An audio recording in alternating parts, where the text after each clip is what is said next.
کیا رفع الیدین نہ کرنے پر کوئی صحیح حدیث ملتی ہے؟ جی کوئی صحیح حدیث موجود نہیں ہے۔ رفع الیدین کرنے کے اوپر کتابوں کی حد تک تو اہل سنت اور اہل تشیع کا اتفاق ہے۔ ہاں پریکٹیکلی اہل تشیع تو سب کے سب رفع الیدین کے قائل ہیں، اہل سنت بھی حنفیوں کو چھوڑ کے باقی سب کے سب رفع الیدین کے قائل ہیں، اور یہ رفع الیدین ہے رکوع میں جاتے وقت اور رکوع سے اٹھتے وقت۔ پہلا رفع الیدین تو سارے کرتے ہیں۔ چھوٹے مرزا صاحب نے اس میں دو غلط بیانیاں کی۔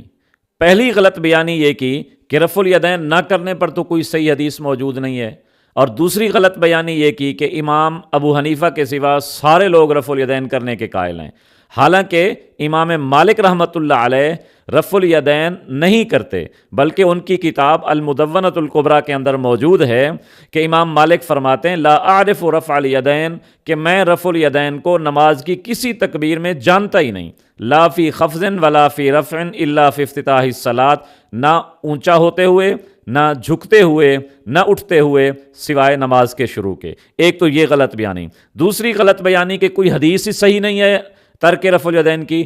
آؤ میں سرے دست کچھ حدیثیں آپ کے سامنے پیش کرتا ہوں۔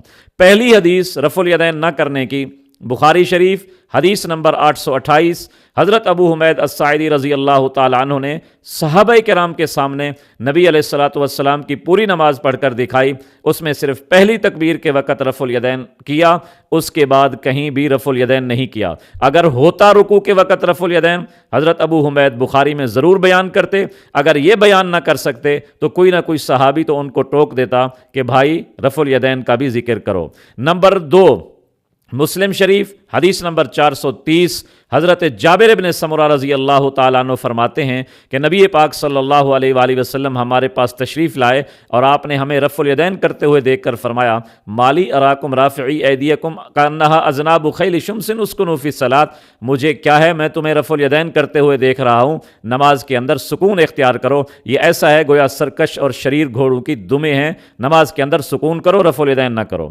تیسری حدیث سنن ترمذی حدیث نمبر 257، حضرت عبداللہ ابن مسعود رضی اللہ تعالیٰ عنہ نے فرمایا الا اصلی بکم صلاۃ رسول اللہ صلی اللہ علیہ وسلم فصلی فلم یرفع یدیہ الا فی اول مرہ، کہ کیا میں تمہیں نبی علیہ السلام کی نماز پڑھ کر نہ دکھاؤں؟ انہوں نے نماز پڑھی اور صرف ایک مرتبہ رفع الیدین کیا۔ آگے امام ترمذی رحمۃ اللہ علیہ لکھتے ہیں کہ اس باب کے اندر حضرت براء بن عازب رضی اللہ تعالیٰ عنہ کی بھی حدیث ہے رفع الیدین نہ کرنے کی، اور یہ حدیث حسن درجے کی ہے، اور بے شمار صحابہ کرام کا اس حدیث پر عمل ہے، یعنی وہ رفع الیدین نہیں کرتے تھے، اور اہل کوفہ کا بھی اس پر عمل ہے۔ اہل کوفہ کون تھے؟ کوفہ 70 بدری صحابہ کرام کا مرکز تھا، کوفہ حضرت علی کا دارالخلافہ تھا، سارے کوفہ والے رفع الیدین نہیں کرتے تھے۔ حدیث نمبر 4 سنن نسائی